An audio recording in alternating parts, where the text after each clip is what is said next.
நெத்திலி மீன் குழம்பு தாங்க வைக்க போகிறேன். இங்கே பாருங்கள், வெந்தயம், கடுகு, சீரகம் போட்டுக்கலாம். பூண்டு போட்டுக்கிறேன். வெங்காயம் போட்டுக்கிறேன். கருவேப்பிலை, கொத்தமல்லி,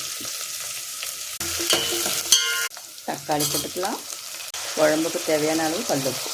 அப்போ சீக்கிரம் வதங்க தக்காளி. இது வதங்குற நேரத்துக்கு நம்ம தேங்காய் அரைச்சிக்கலாம். தேங்காய் போட்டுக்கோங்க. ஜாரில் சீரகம் ஒரு 1/2 ஸ்பூன் போட்டுக்கலாம். ஆனியன் போட்டுக்கலாம். இது தண்ணி விட்டு கொஞ்சம் அரைக்கலாம். தக்காளி வதங்கிச்சிங்க, இதை அரைச்சிட்டு போட்டுக்கலாம். தேங்காய் இதையும் வதக்கலாம். அப்படியே மிளகாத்தூள் 3 ஸ்பூன் போட்டுக்கிறேன்.